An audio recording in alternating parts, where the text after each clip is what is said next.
And now I give the floor to the distinguished representative of Croatia to introduce an address by the head of government. Thank you, Madam Vice President. Excellencies, ladies and gentlemen, it is the honor to introduce His Excellency Andrej Plenković, President of the Government of the Republic of Croatia.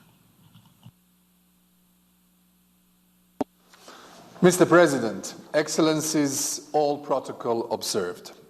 The year 2020 will go in history as the year of crisis and the year of anniversaries. Crises were many, starting with the COVID-19 pandemic and consequent global economic downturn. They showed us clearly that reaffirming our collective commitment to multilateralism is more relevant than ever. Anniversaries are many as well. We celebrate 75 years of the United Nations, 25 years of Fourth World Conference on Women, but also of the Dayton-Paris Peace Agreement. All these milestones in our collective history remind us how much we can achieve through joint action, how much it takes to make the world a better place. Let me first address the most pressing issue of our time. The COVID-19 crisis represents a major stress test for the functioning of multilateralism, both regional and global, but also for bilateral cooperation among nations. Never in the history of our organization had we had the General Assembly high-level debate like this one. We need no further evidence of the new normal, of pivotal changes in our lives than this one. We are learning how to live with the pandemics and its consequences. Response to this crisis should not lead to increased mistrust and isolationism in the international community. On the contrary, it should forge our readiness to work together in true spirit of solidarity and mutual support.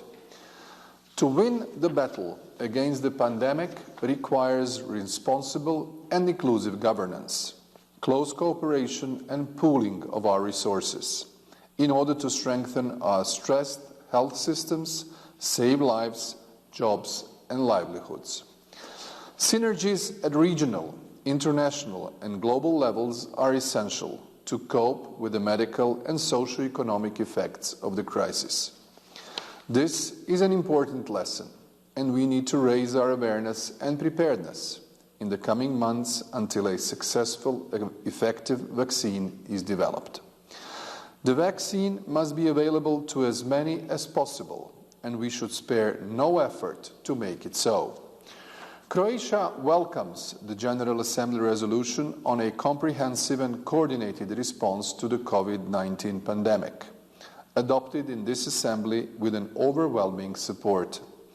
This resolution clearly demonstrates the need for a global joint approach in addressing the impacts and consequences of the pandemic. Mobilizing the political will and financial resources is the most effective response against the pandemics.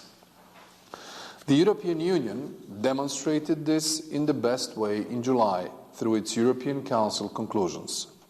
Croatia recognizes the pivotal role of the World Health Organization. We emphasized in particular the importance to elevate the vaccine against COVID-19 to the status of a global public good.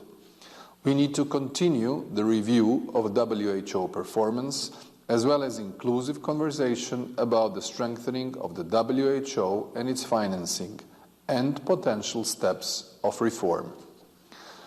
Mr. President, the economic recovery from the crisis and the strengthening of our healthcare systems was in the focus of the Croatian presidency of the Council of the European Union in the first half of 2020.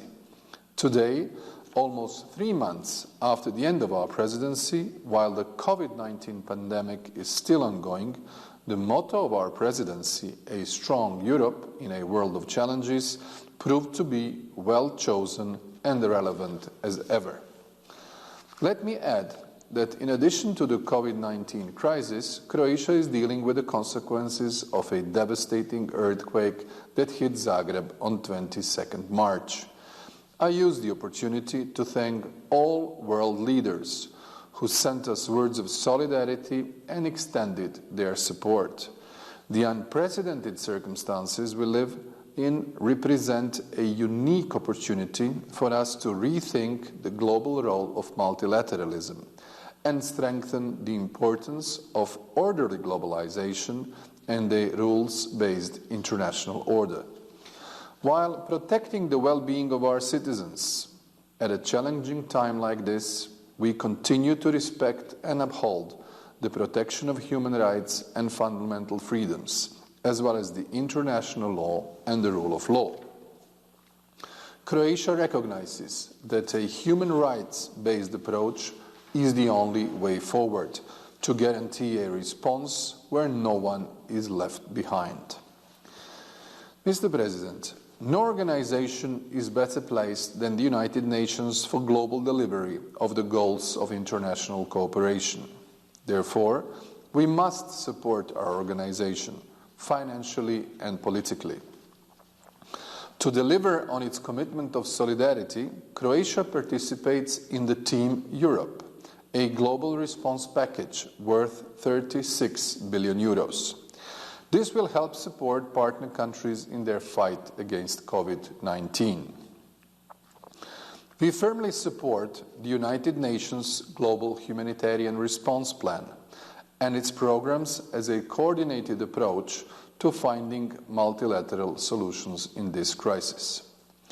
Croatia contributed 400,000 euros to the UN COVID-19 Response and Recovery Multi-Partner Trust Fund. In addition, we are supporting the WHO efforts with a 600,000 euros contribution. The outbreak of the COVID-19 pandemic has significantly changed the work and activities of all the governments around the world. Croatia, being a well-known tourist destination, is carefully accomplishing a proper balance between the health of our citizens and the opening of tourist season in order to preserve jobs and to help the tourist industry and our economy. Our common work on the full implementation of the 2030 Agenda for Sustainable Development, the Paris Climate Agreement, and internationally agreed biodiversity goals will be crucial to face the inevitable systemic shocks in the future. The EU has already committed to transform its economy and society to become the first climate-neutral continent by 2050. We see sustainable climate-neutral growth as an essential element of the future, not just for Europe, but of the entire world. We also must preserve multilateralism in trade in order to keep global value chains unobstructed, ensure the effective trade of goods and services, and in particular the medical products. It proved to be one of the backbones of the functioning of our societies during the height of the pandemic, as many businesses and services, including in the public sector, switched predominantly or entirely to the digital sphere. We need a secure digital infrastructure as well as an eco-friendly internet, since the ICT industry uses already over 10% of all electricity, which is more than the energy produced by all world's nuclear power plants together, and this share is growing at an exponential rate. Therefore, to make the digital economy sustainable and avoid that it poses new challenges in the future, we need additional investments in this area, while favoring the use of renewable energies, as well as an adequate legal framework regulating this ever more important field. Unfortunately, the COVID-19 pandemic has also opened the door for the spread of another insidious but less obvious pandemic: the emergence and convergence of different groups and phenomena that thrive on fake news, trolling, deliberate disinformation, media illiteracy, and general ignorance is a cause for serious concern. Particularly appalling have been the cyber attacks against the health institutions fighting the pandemic. Unfortunately, there is no quick fix. There can be no curative vaccine against fake news. In this respect, we welcome the growing responsible approach by major tech companies and media outlets. Yet, much more needs to be done. And both public and private actors need to cooperate in this endeavor in order to allow societies to build resilience against hybrid threats and cyber attacks. We must also not forget about the threats and dangers such as terrorism and proliferation of weapons of mass destruction, but also corruption and trafficking of illegal drugs. These topics must not escape our attention. Mr. President, another important anniversary we commemorate this year is the field of arms control, and that is the 50th anniversary of the Treaty on the Non-Proliferation of Nuclear Weapons, our valued multilateral instrument for preventing nuclear proliferation and achieving nuclear disarmament. Due to the COVID-19 pandemic, we had to postpone the 2020 NPT conference to a later date. Considering that the 2015 review conference failed to reach a consensus on a substantive final declaration, it is of high importance to have a successful conference this time, hopefully no later than April next year. It is also essential not to ignore the threat posed by the illegal trade and misuse of small arms and light weapons.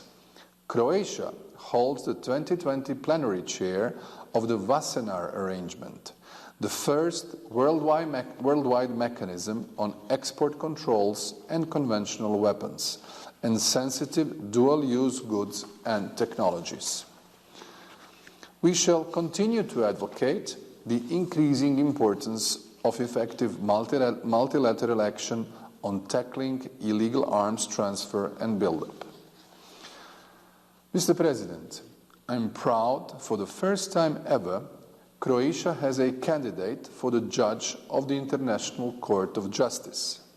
In the upcoming elections this fall, our candidate is Mrs. Maja Seršić, Professor of International Law and Vice Dean for International Cooperation of the University of Zagreb's Faculty of Law.